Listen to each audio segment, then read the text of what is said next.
Le printemps venait d'éclore sur Sète. Dans le petit jardin qui longeait la maison, les roses flamboyaient sous le soleil rouge, presque trop vives. Je venais de les tailler, les doigts encore tachés de terre et de sel. L'air sentait le jasmin et la mer. C'était un dimanche de lumière, un de ces jours où l'on croit que rien ne peut s'effondrer. Paul et Jeanne étaient arrivés tôt, les bras chargés de victuailles, trop gentils, trop pressés. Je n'avais pas compris, d'abord, pourquoi ils avaient insisté pour déjeuner ensemble, tous les trois, au calme. J'avais dressé la table sous le figuier, étalé ma nappe blanche, celle des grandes occasions, posé un vase de roses tout juste cueilli. Je me souviens du bruit des couverts, du cri d'une mouette au loin, et de cette impression étrange. Le vent s'était arrêté de souffler juste avant qu'il parle. Paul a pris la parole en se servant un verre d'eau. Sa voix était ferme, mais sans colère, une voix d'homme d'affaires habitué à annoncer une décision déjà prise. « Maman, on va vendre la maison. » J'ai cru ne pas avoir bien entendu. Je l'ai regardé, sans comprendre. Il a ajouté, plus lentement, « Tu iras quelques mois chez Jeanne, à Lyon, le temps que tout se règle. » Le mot « vendre » a résonné dans ma tête comme une pierre jetée dans l'eau. Les roses, la mer, les rires d'autrefois, tout s'est figé. Jeanne, en face, évitait mon regard. Elle tranchait son fromage avec un soin maladif, le visage tendu d'un faux sourire. « Mais, pourquoi ?» ai-je murmuré. « Parce que c'est trop grand pour toi, maman. Trop d'entretien. Et tu n'as plus besoin d'autant d'espace. On veut juste t'aider à te simplifier la vie. Simplifier la vie. » Le mot m'a glacé. Je n'ai rien dit. J'ai regardé la nappe. Une rose était tombée du vase. Ses pétales s'étaient écrasés sur le tissu, laissant une trace rouge sombre, comme une tache de vin ou de sang. Je n'ai pas crié. Je crois que c'est le silence qui les a déstabilisés. Je regardais leurs lèvres bouger sans les entendre. Paul continuait, sûr de lui. « On a déjà pris contact avec un agent immobilier. C'est une bonne période pour vendre à Sète. Et puis, avec ce qu'on obtiendra, tu seras tranquille. » Tranquille. Le mot sonnait faux. Trop poli pour être honnête. Il parlait d'argent, d'héritage anticipé, de sécurité. Je n'entendais que le bruit des vagues dans ma tête. J'ai posé mes mains sur la table. Elles tremblaient légèrement, tachées de sel et de terre. Ce sont ces mains-là qui avaient planté les rosiers, repeint les volets, tenu les filets d'André, mon mari, quand il rentrait du port. Et aujourd'hui, ces mêmes mains ne servaient plus à rien. Je sentais la chaleur du soleil sur ma nuque, mais j'avais froid. Le jardin, pourtant plein de lumière, me paraissait soudain étranger. Je revoyais André, jeune, debout près du figuier, disant en riant « Cette maison, on la fera durer plus que nous. » J'aurais voulu lui répondre, lui dire que j'avais tenu ma promesse jusqu'à ce que nos enfants décident autrement. Jeanne s'est levée, mal à l'aise, a ramassé les pétales tombés. « Tu verras, maman. Chez moi, tu seras bien. » J'ai refait la chambre d'amis. Et puis, là-bas, tu seras entouré. Je l'ai laissé parler. Ce mot encore, entouré. Ils appelaient ça de l'amour. Moi, j'y entendais de l'enfermement poli. J'ai voulu répondre, dire non, défendre quelque chose. Mais ma voix s'est brisée avant même de naître. Alors j'ai fait ce que je fais toujours quand je ne peux plus parler. J'ai observé. Le sel sur mes doigts. La mer, au loin, scintillante. Et les roses, renversées sur la table, comme un symbole que je n'avais pas choisi. Après le café, Paul a sorti une pochette beige. Je t'ai imprimé les papiers pour la mise en vente. Rien à signer pour l'instant, juste à relire. Il a glissé la chemise sur la table. Le papier a froissé un pétale rouge. Je l'ai regardé, lui, mon fils, celui que j'avais bercé dans ce même jardin, celui que j'avais attendu chaque soir quand il rentrait de la mer avec son père. Son regard ne tremblait pas. J'ai compris, à cet instant précis, que tout était déjà décidé. Je n'étais plus la mère. J'étais devenue l'obstacle administratif d'une succession à venir. Quand ils sont partis, j'ai fermé lentement le portail. Leur voiture s'est éloignée dans la rue. Le bruit du moteur a fondu dans le vent.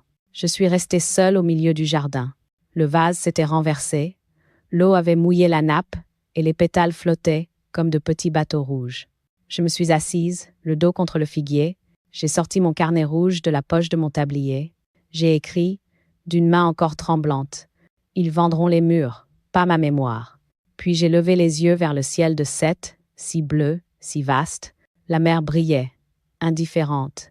Et moi, J'ai senti que quelque chose venait de mourir, pas la maison, pas encore, mais la confiance. Le vent s'est levé, a emporté un pétale. Il a tournoyé avant de disparaître derrière le mur. Je l'ai suivi du regard, en me disant que être. C'est ainsi que les choses commencent à s'échapper, d'abord une rose, puis un silence, puis toute une vie. Quand je repense à Seth, dans les années 60, j'entends encore le bruit des mouettes avant le lever du jour, le cri des bateaux qui partent du port, et l'odeur mêlée du sel, du gasoil et du pain chaud. C'était une époque rude mais claire, simple comme un matin d'été. J'avais 20 ans, les doigts pleins d'aiguilles et d'avenir, et je venais d'épouser André, un marin pêcheur au rire large, les yeux couleur de la mer d'après la pluie. Nous habitions alors dans une petite chambre en haut du quai du Mistral. J'étais couturière à domicile, je raccommodais les chemises des pêcheurs, je cousais les robes du dimanche pour les femmes du port. André partait avant l'aube, rentrait le soir, les mains brûlées de sel, le dos mouillé d'écume. Nous étions pauvres, oui, mais pas malheureux. La pauvreté, à cet âge-là, n'a pas encore de poids. Elle se confond avec la légèreté des choses qu'on construit à deux. Quand il a eu 30 ans, André a acheté un petit terrain de rien, juste un bout de pente qui dominait l'étang de Thau. Il m'a dit « Ici, on bâtira notre maison. Une vraie, pas un toit de fortune, une maison blanche, avec des roses et la mer pour témoin. » On a commencé à la construire pierre après pierre, les soirs, les week-ends, les mains calleuses mais le cœur ferme. Je portais les seaux de chaux, lui les poutres. Chaque fois qu'un mur s'élevait, il riait. « Tu vois, Mado, elle tiendra plus longtemps que nous. » Quand la maison a eu un toit, j'ai planté devant la façade 2 jeunes rosiers grimpants. C'était le jour de notre mariage civil, un matin de mai 1963. Je me souviens du vent qui soulevait mon foulard, du soleil qui frappait le crépi encore humide, et de cette phrase qu'il a dite en riant « Ces roses-là, elles vieilliront avec nous. » Il avait raison, elles ont tenu. Les années suivantes furent pleines de lumière. Paul est né en 1965, Jeanne 2 ans plus tard. Des enfants de sel et de vent, toujours dehors, toujours les joues rouges. André partait souvent en mer plusieurs jours d'affilée, et chaque fois je guettais la lueur de son bateau au large, le soir, comme on attend un signal de vie. Je cousais près de la fenêtre ouverte, le bruit des vagues en fond, et je parlais toute seule, pour me tenir compagnie. Le soir de son retour, on faisait la fête. Je préparais la bouillabaisse. Les voisins descendaient du port avec du vin. Les enfants riaient autour de la table. Il y avait toujours du vent, mais c'était un vent d'amitié, pas celui qui arrache, celui qui caresse les nappes et emporte les rires dans la nuit. Je crois que le bonheur, à cette époque, se mesurait à des détails. Le linge qui sèche sur la terrasse, le goût du sel sur la peau après une baignade, le bruit des sabots sur les pavés quand on allait danser le dimanche au bal du port. André dansait mal, mais il riait fort. Il disait toujours « Tant qu'on se tient, on ne tombe pas ». Et il ajoutait, en me serrant la taille, « Et si on tombe, on tombera ensemble ». Ces mots-là m'ont porté plus loin que je ne l'aurais cru. Le dernier souvenir que j'ai de lui est un matin de tempête, en février 1974. La mer était grise, lourde, menaçante. Je lui ai dit « André, ne pars pas aujourd'hui ». Il m'a répondu, en riant doucement « Mado, quand on vit de la mer, on ne choisit pas son jour ». Il s'est approché, a remis une mèche de mes cheveux derrière mon oreille et a ajouté « Si un jour je ne reviens pas, promets-moi de garder les roses en vie ». Il est parti dans le vent. Le soir, la radio a parlé d'un bateau renversé au large. Ils n'ont retrouvé que son ciré, échoué sur le sable 2 jours plus tard. Je suis restée seule avec les enfants et la Maison Blanche. Pendant des années, j'ai continué à tailler les rosiers, à repeindre les volets, à parler à la mer comme à un ami invisible. Chaque printemps, quand les roses s'ouvraient, j'avais l'impression qu'André revenait un peu. Leurs épines me rappelaient la vie dure, mais encore là. Et j'ai tenu ma promesse. J'ai gardé les roses en vie. J'ai gardé la maison debout. J'ai gardé le silence aussi, celui des femmes, qui savent que pleurer n'empêche pas les vagues de venir. Je n'aurais jamais cru qu'un jour ce ne serait plus la mer, mais ma propre famille, qui tenterait de déraciner ce que nous avions bâti ensemble. Je ne savais pas encore qu'un matin, assise dans ce même jardin, j'entendrais une autre tempête, plus froide, plus cruelle, celle où les enfants, au nom de l'ordre et de la raison, décide que le passé n'a plus de valeur. Et qu'alors, pour la première fois, je comprendrai ce que voulait dire André. Garde les roses en vie. Ce n'était pas un conseil de jardinier. C'était un serment de résistance. Les semaines qui ont suivi le déjeuner furent étranges. Paul revenait chaque week-end, d'abord seul, puis parfois avec sa sœur. Il disait venir pour m'aider. Le ton se voulait doux, presque tendre, mais derrière les mots, je sentais déjà la dépossession en marche. Je les voyais arpenter la maison avec ce regard neuf qu'ont les étrangers. Celui qui évalue, qui trie, qui juge ce qui sert et ce qui prend la poussière. Leurs pas résonnaient dans les couloirs comme une mise à distance. Moi, je les suivais du regard, sans un mot, les mains serrées sur mon tablier. Un samedi matin, Paul a commencé par le salon. « Maman, il faut qu'on fasse un peu de place. Regarde, ces vieux cadres, ça encombre. » Il a décroché, sans me demander, le portrait d'André. J'ai voulu protester, mais il a ajouté d'une voix rassurante. « Je vais le mettre dans la remise, à l'abri, pour éviter qu'il ne s'abîme. » Je n'ai rien dit. Je l'ai vu sortir, le cadre serré contre lui, et j'ai eu cette impression absurde, comme s'il emportait avec lui un morceau de mon cœur. Puis il a ouvert les placards, fouillé dans mes draps, mes nappes, mes vieilles boîtes à couture. « Tout ça, maman, tu n'en as plus besoin. On va faire un tri. » Le mot « tri » sonnait comme un jugement. Il a jeté, rangé, déplacé. Quand j'ai voulu remettre ma nappe brodée, celle de mon mariage, il m'a souri comme à une enfant. « Allez, sois raisonnable, on ne garde pas tout. À ton âge, il faut simplifier. » Simplifier. Ce mot, encore. Je le haïssais déjà. Les jours suivants, Jeanne a pris le relais à distance. Des messages presque chaque soir. « Maman, il faut être raisonnable. Tu ne peux plus vivre seule. » Paul s'inquiète. Il a peur que tu tombes dans le jardin. On veut juste ton bien. Mon bien? J'aurais voulu leur dire qu'on peut étouffer quelqu'un, sous prétexte de le protéger. Mais chaque fois que je tentais de répondre, les mots se brisaient dans ma gorge. Alors j'ai commencé à écrire dans mon carnet rouge mon refuge, mon contrepoids au silence. J'y ai noté cette phrase. Quand il range mes affaires, il range aussi mes souvenirs. Un matin, Paul a franchi un pas de plus. J'ai voulu sortir pour aller acheter du pain. Je n'ai pas trouvé mes clés. Je les avais toujours suspendues à la petite planche, près de la porte. Elles n'y étaient plus. Je l'ai appelé. « Paul, où sont mes clés ? » Je les ai gardées. C'est plus sûr comme ça. Avec ton âge, on ne sait jamais. Tu pourrais les perdre. Mais, comment veux-tu que je sorte ? Je passerai t'apporter ce qu'il faut. Ne t'inquiète pas. Je n'avais plus les clés de ma maison. Plus de sortie, plus de visite au marché, plus de liberté. Je suis restée là, debout devant la porte close, la main sur le bois, incapable de bouger. Le jardin, autrefois un refuge, devint un lieu de contrôle. Paul venait y tailler les rosiers à sa manière, coupant trop court, sans comprendre leur logique. Je l'observais faire, impuissante. Les rosiers, amputés, avaient l'air de se taire, eux aussi. Un jeudi, j'ai reçu un courrier de la banque, une mise à jour de compte, un nouveau formulaire à signer. J'ai parcouru la feuille, sans comprendre d'abord. Puis j'ai vu la mention « Compte géré sous triple signature. Madame Madeleine R, Monsieur Paul R, Madame Jeanne R. » Je me suis assise, les doigts glacés. Triple signature. Pour retirer mon propre argent, il faudrait désormais leur accord. J'ai pris le téléphone. « Paul, c'est quoi ça ? » « Une précaution, maman. La banquière m'a dit que c'était mieux. Pour éviter les erreurs, les fraudes. Tu sais, il y a tellement d'arnaques pour les personnes âgées. Mais ce n'est pas toi, l'arnaque ? » Le silence qui a suivi valait toutes les réponses. Le soir, j'ai arrosé mes roses. Le vent soufflait fort, mais la mer était calme. Je me suis agenouillée, j'ai touché la terre encore tiède du jour. J'ai parlé à André comme autrefois. Il m'enlève tout, tu sais.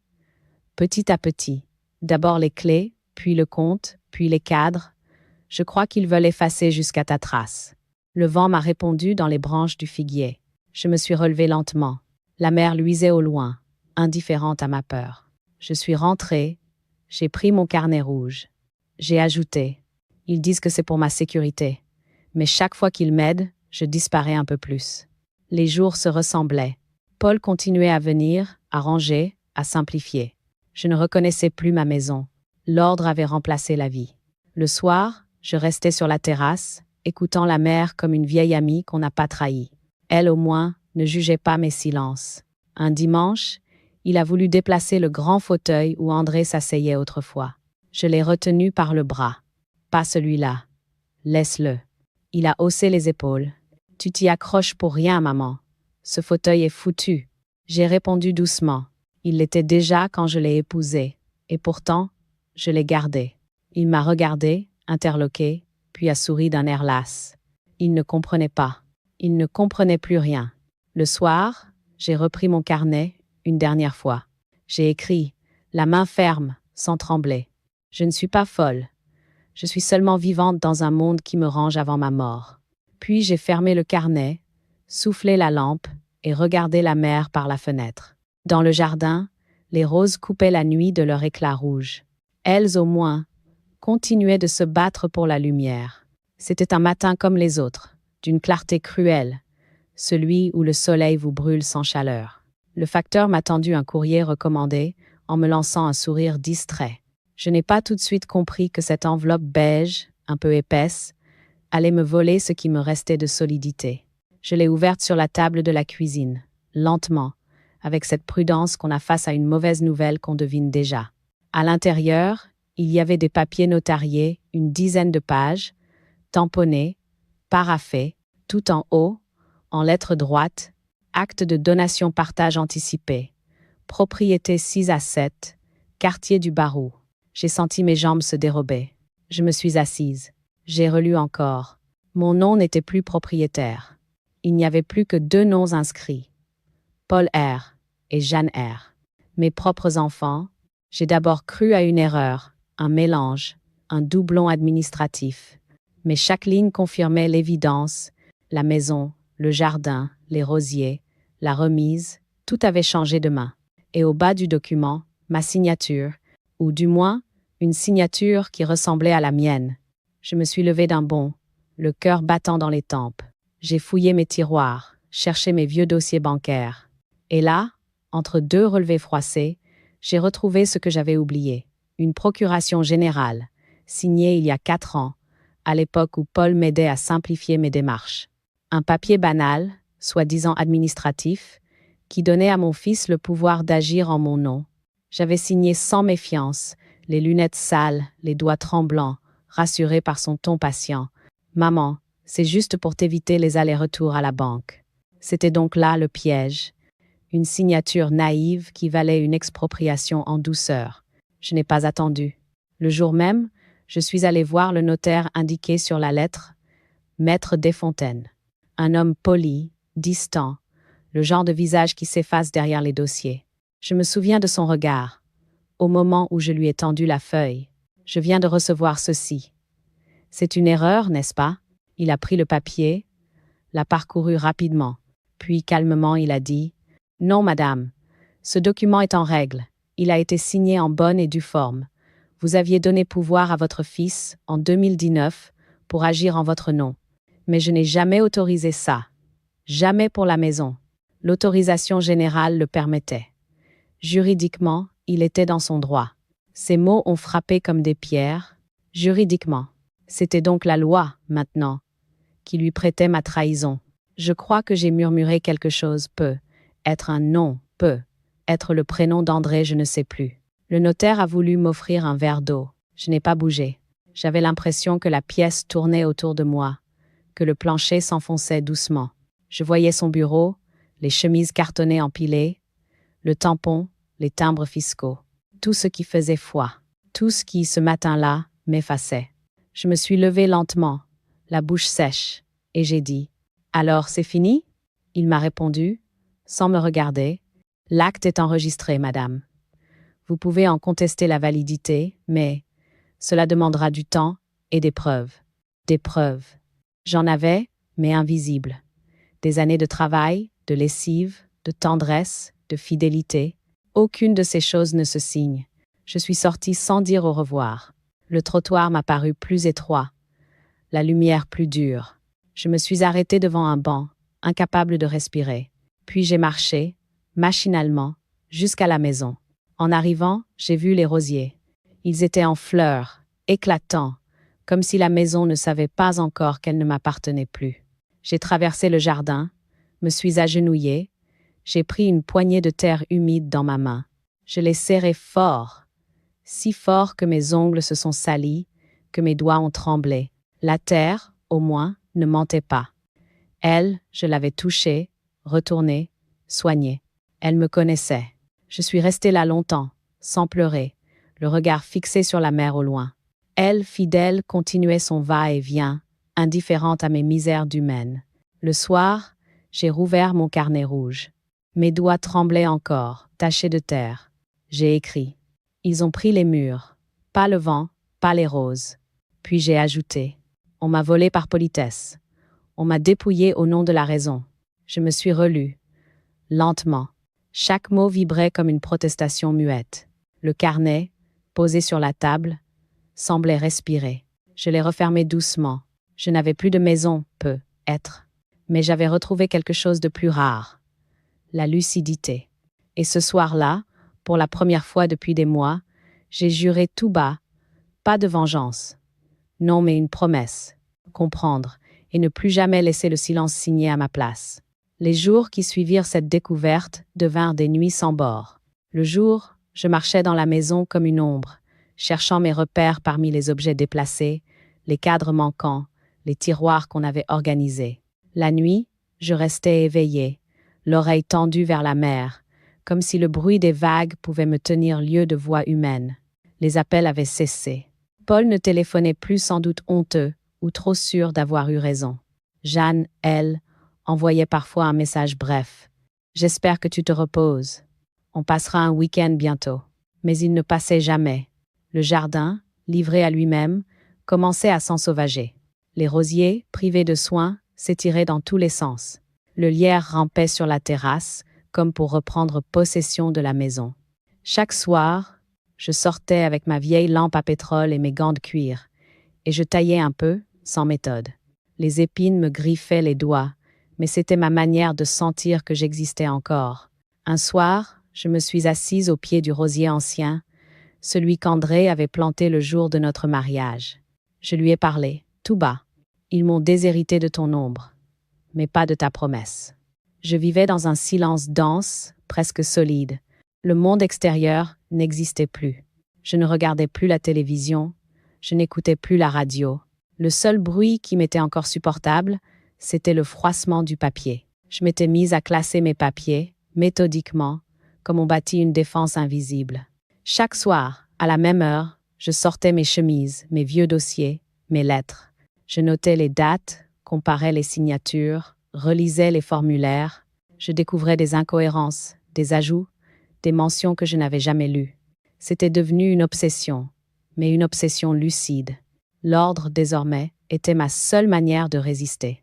Je rangeais la douleur entre deux feuilles perforées. J'insérais mes blessures dans des pochettes transparentes, comme si la netteté des documents pouvait contenir le chaos du cœur. Parfois, je tombais sur une vieille lettre d'André, son écriture penchée, son humour doux. Une carte postale du large, une phrase banale. Le vent souffle fort, mais je t'embrasse du bout du monde. Ces mots simples me ramenaient à la vie. Je les relisais en chuchotant, comme une prière. Puis je revenais à mes relevés, à mes comptes, à mes preuves. J'avais l'impression que chaque chiffre, chaque timbre, chaque paraphe était une arme. Contre qui? Je ne savais plus. Mais je voulais comprendre, pas seulement ce qu'ils avaient fait, mais pourquoi j'avais laissé faire. Les nuits étaient les plus longues. Je n'arrivais plus à dormir. Je restais assise dans la cuisine, les mains autour d'une tasse de thé froid. La lampe projetait sur les murs, l'ombre tremblait des feuilles. J'entendais la mer respirer derrière les vitres, et parfois, le vent faisait claquer un volet comme une phrase coupée. Je pensais à André, à sa confiance tranquille, à sa manière d'aimer sans compter. Lui, il aurait compris. Il m'aurait dit « Ne pleure pas ce qu'ils t'ont pris. Regarde ce que tu tiens encore. » Mais cette voix n'était plus qu'un écho. Et moi, je n'avais plus que des papiers pour me tenir compagnie. Un soir, j'ai ouvert le carnet rouge, celui que je gardais depuis des années. J'y ai noté cette phrase, d'une main hésitante. Suis-je coupable d'avoir fait confiance, ou simplement d'avoir aimé trop droit? Je me suis relue plusieurs fois. Chaque mot me paraissait à la fois juste et inutile. J'ai fermé le carnet, Puis je l'ai rouvert, pour ajouter « J'ai aimé sans calcul. C'est peut être la seule faute que le monde ne pardonne plus. » Je suis resté longtemps à regarder la page. L'encre avait bavé un peu, être à cause de mes larmes, je ne sais plus. Mais cette tache bleue au milieu du rouge m'a semblé belle, presque apaisante. C'était le mélange du passé et du présent, du chagrin et de la lucidité. À mesure que les jours passaient, le carnet devint mon journal de survie. J'y consignais tout. La météo, la floraison, les rêves, les souvenirs, les injustices. Chaque ligne me ramenait à moi-même. Je notais la date, toujours, comme pour dire « Je suis encore là, j'existe encore ». J'ai compris peu à peu que ce que mes enfants appelaient vieillir, ce n'était pas la lenteur du corps, mais celle du regard. Eux voulaient tourner la page. Moi, je la relisais pour ne pas l'oublier. Un matin, en rangeant mes papiers, je suis tombée sur une photo jaunie. André, Paul petit sur ses épaules, moi derrière eux, riant à pleines dents. Je l'ai fixé longtemps. Ce n'était pas la nostalgie qui me saisissait, mais une sorte de gratitude douloureuse. J'ai murmuré « Tu vois, André, j'ai tenu ta promesse.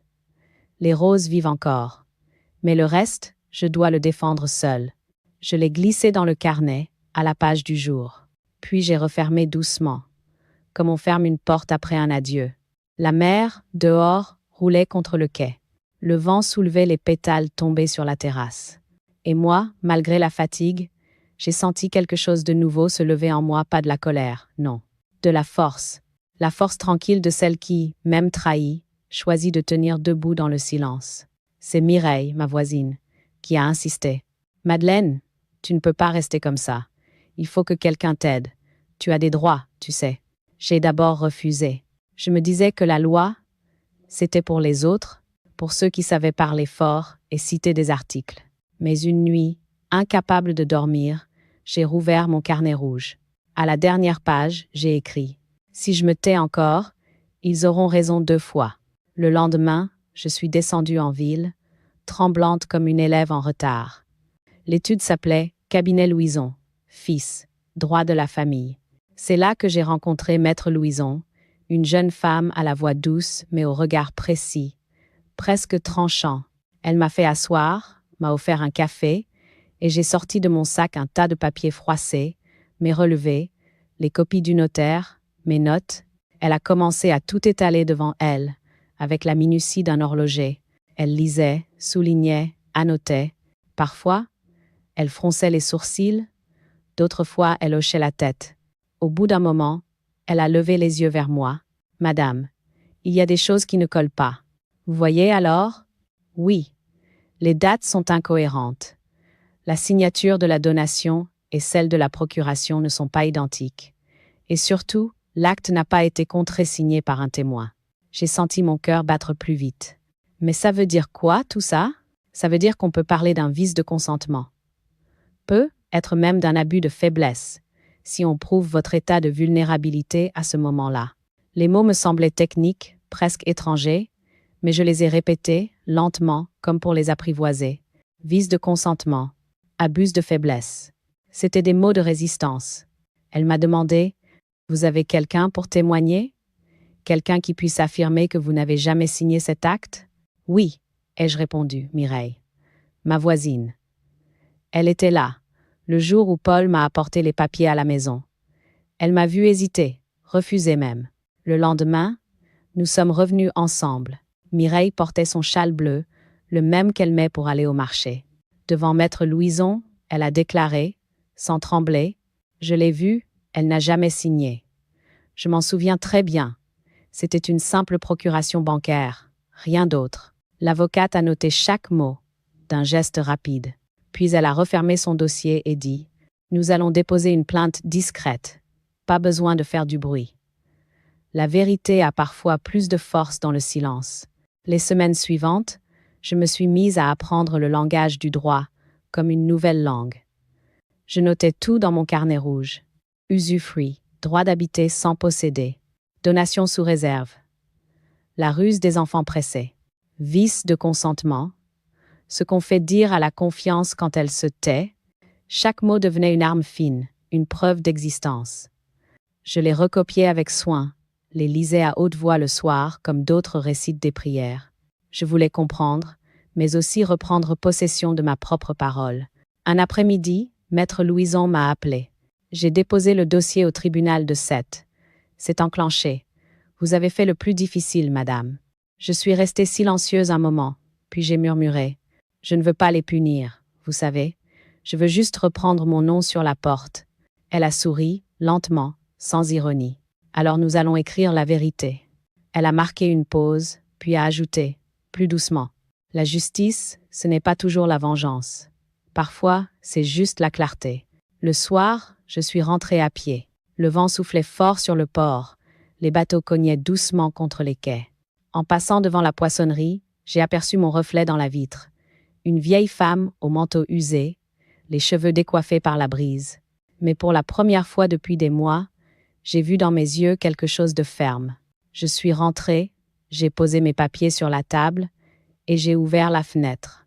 Le parfum des roses montait, mêlé à celui de la mer. Je me suis assise, carnet ouvert, plume à la main, et j'ai écrit. J'ai semé le droit là où il croyait avoir enterré ma voix. Puis j'ai ajouté, presque en riant, « Les roses ne savent pas lire, mais elles comprennent très bien la justice. » Cette nuit-là, j'ai mieux dormi.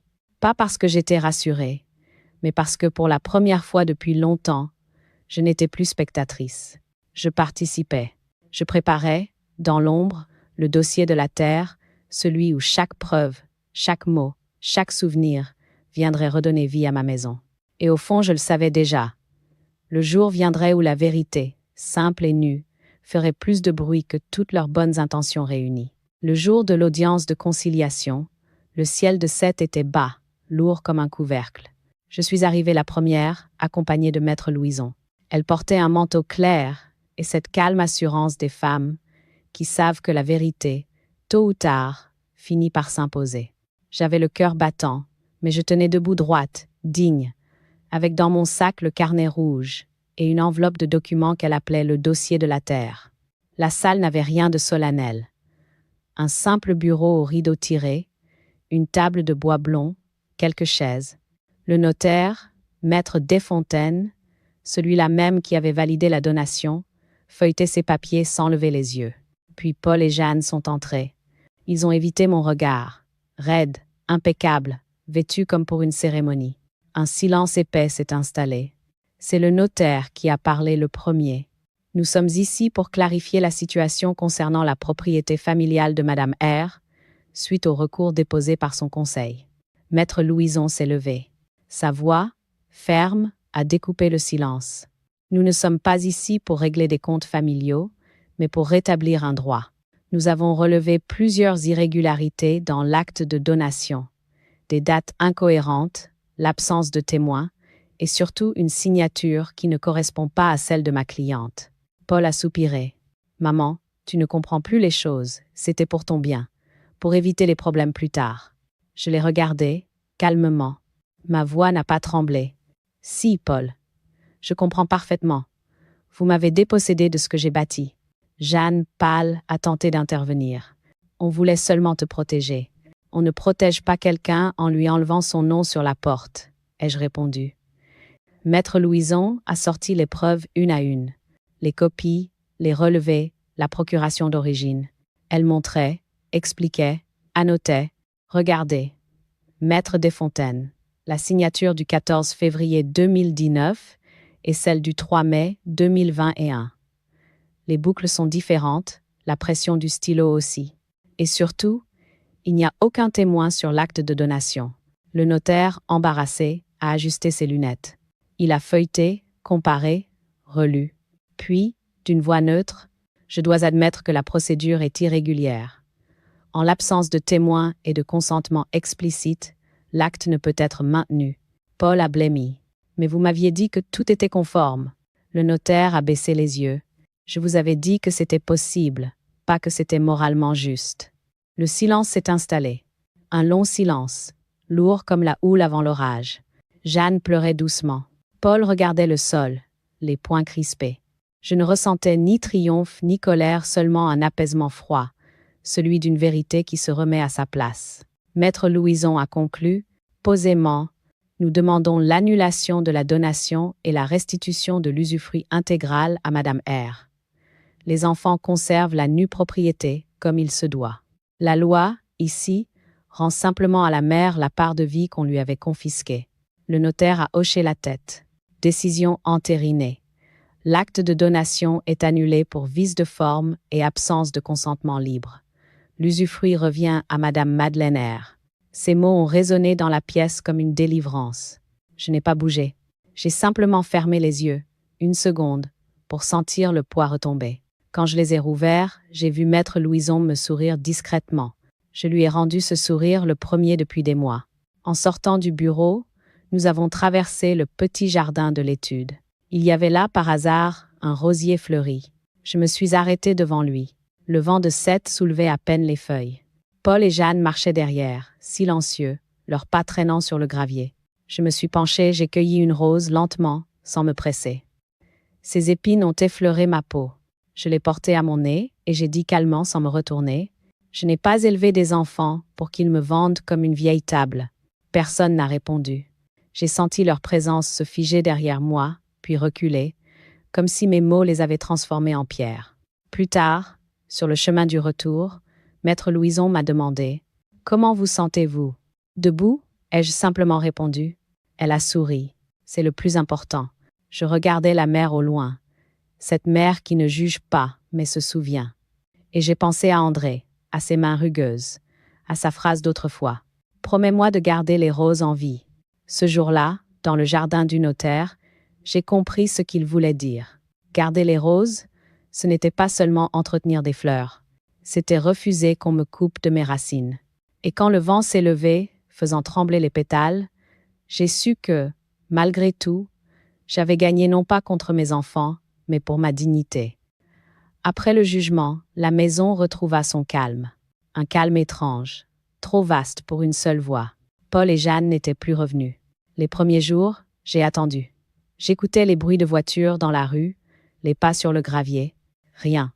Pas de coup de fil, pas de lettre, pas même un message poli. Les voisins, eux, savaient. À Sète, rien ne reste secret longtemps. Certains m'arrêtaient au marché. Vous avez eu du courage, Madeleine.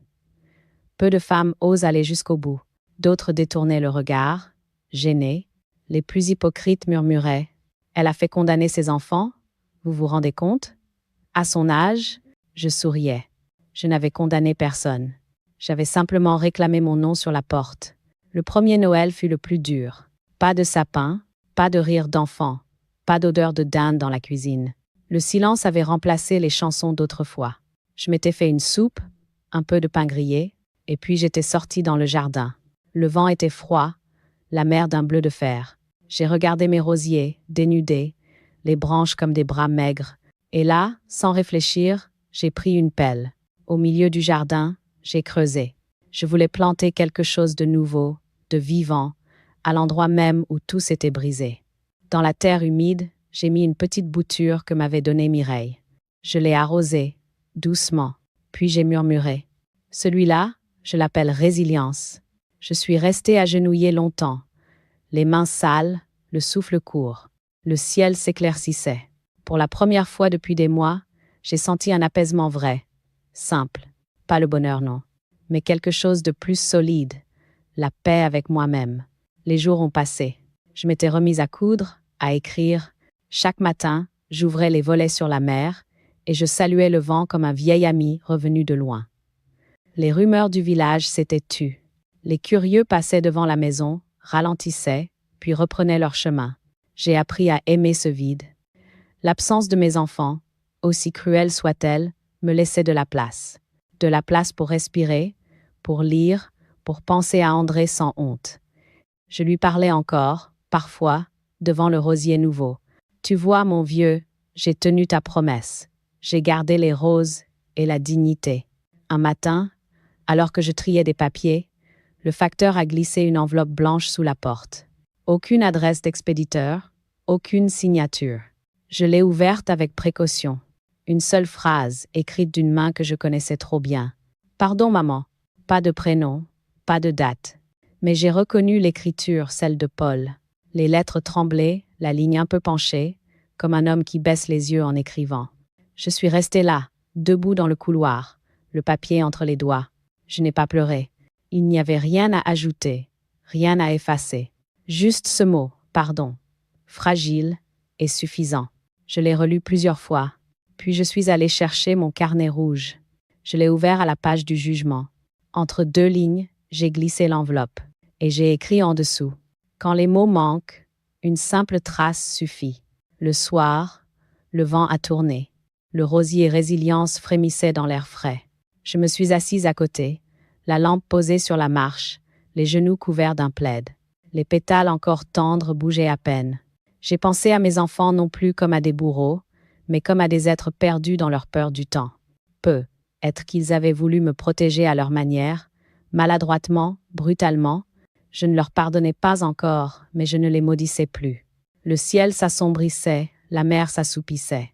Je me suis surprise à sourire, faiblement. Les roses autour de moi formaient un cercle parfait. Elles avaient tenu bon elles aussi. Et j'ai compris que, malgré tout, la vie avait recommencé à pousser. Pas comme avant autrement. Plus lente, plus discrète, mais sincère. Le rosier résilience a fleuri 2 mois plus tard. Une seule rose, d'un rouge profond, a ouvert son cœur au soleil. Je l'ai cueillie doucement, sans la couper entièrement, et j'ai murmuré. Tu vois, André, même l'hiver, les roses trouvent le moyen de revenir. Les saisons ont passé, discrètement, comme une main qui caresse sans bruit. Le vent s'est adouci, la lumière a repris possession des murs. La maison, autrefois si pleine de colère et de silence, a recommencé à respirer. Chaque matin, j'ouvre les volets sur la mer. L'air salé entre comme un invité familier. Je prépare mon café lentement, le bruit de la cafetière remplaçant les voix absentes. Et dans ce silence nouveau, je ne me sens plus seule, je me sens libre. J'ai ressorti ma vieille machine à coudre, celle qui dormait au grenier depuis des années.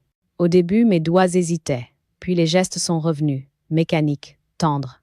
Le tissu glissait sous l'aiguille comme avant, quand je cousais des chemises pour André ou des robes pour Jeanne. Je recousais non pas pour gagner ma vie, mais pour la raccorder.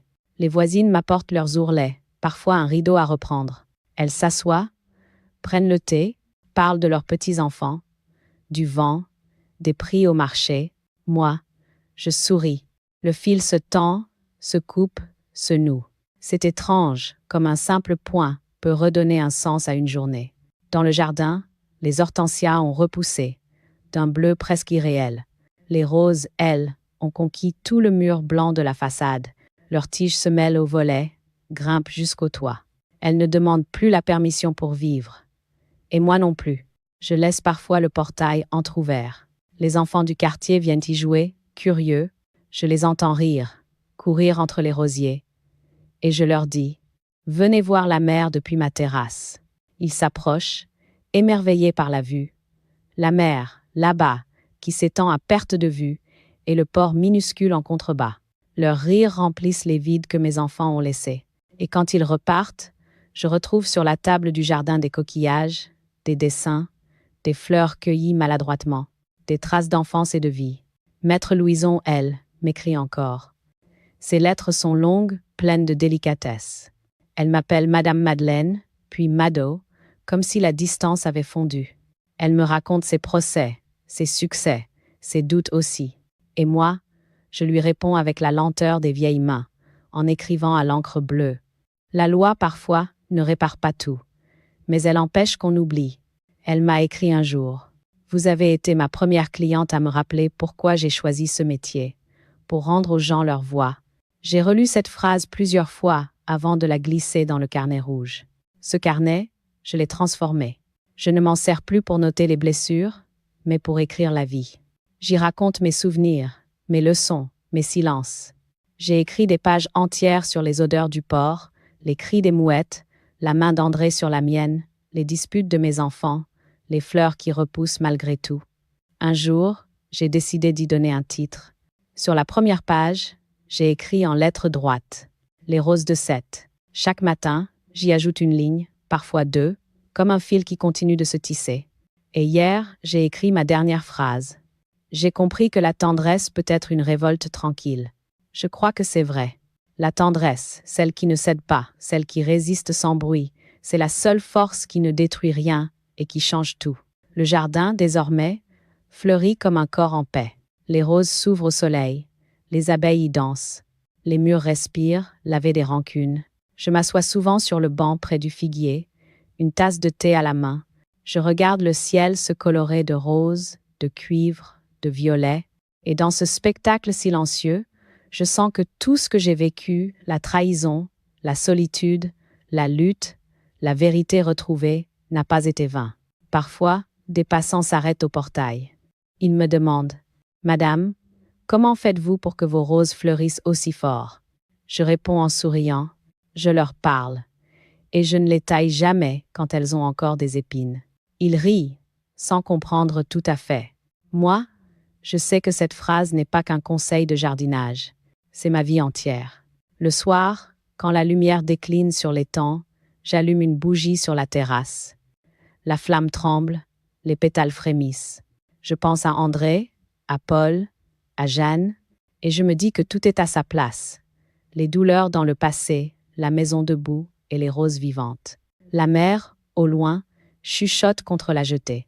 Je ferme les yeux, et j'entends sa voix, si douce. « Tu vois, Mado, tu as gardé les roses en vie. » Je souris. Oui, elles sont vivantes, et moi aussi. 1 an a passé. Les jours s'écoulent autrement, lents et pleins de clarté. Ce matin-là, je me suis levée avant le soleil. Le ciel au-dessus de Sète était encore pâle, comme un linge qu'on vient d'étendre. La mer, calme, respirait doucement. J'ai ouvert les volets, et l'air salé s'est engouffré dans la pièce. Les roses, dehors, frémissaient déjà, leurs pétales rouges agités par le vent. Je me suis assise sur la terrasse, face à la mer, avec une tasse de café et mon carnet rouge. Les pages étaient pleines, des mots durs, des mots tendres, des jours de colère et d'autres de paix. Je les ai relus lentement, comme on relit une vie entière.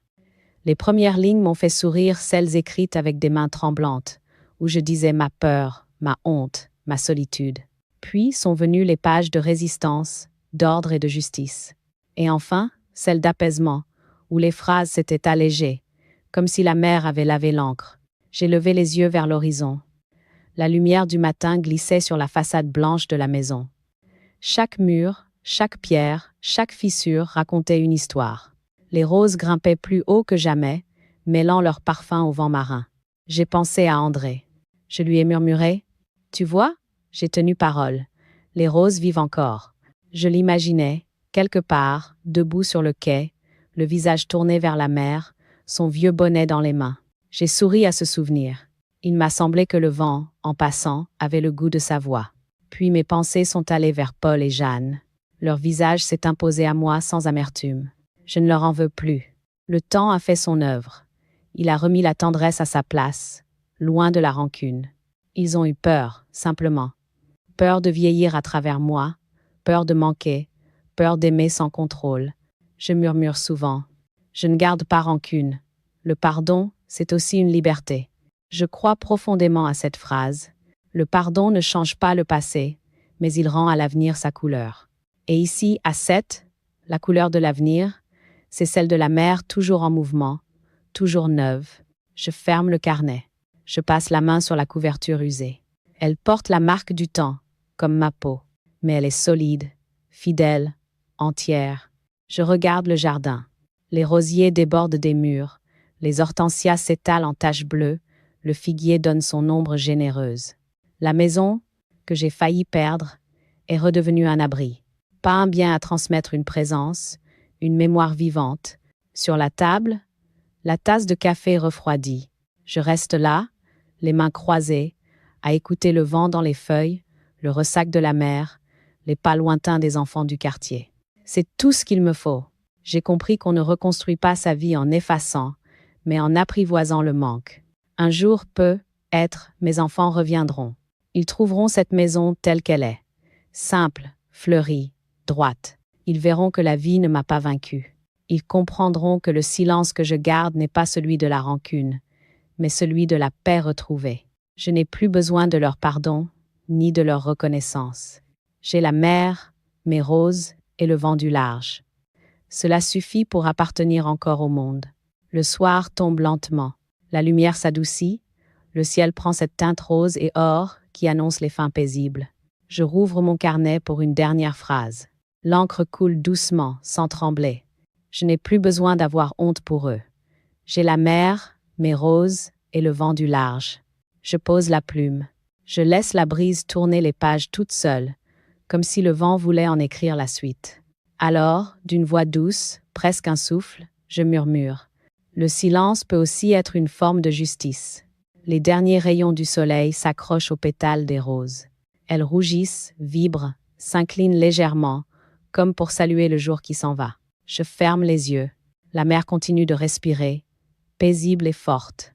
Et dans ce souffle immense, je sens la présence de tout ce que j'ai aimé André, mes enfants, la maison, la terre, le vent. Il n'y a plus rien à prouver. Seulement vivre, doucement, dignement, au milieu des roses et du sel, et laisser le silence dire ce que les mots ne savent plus nommer. La victoire tranquille d'une femme qui a su, jusqu'au bout, rester debout.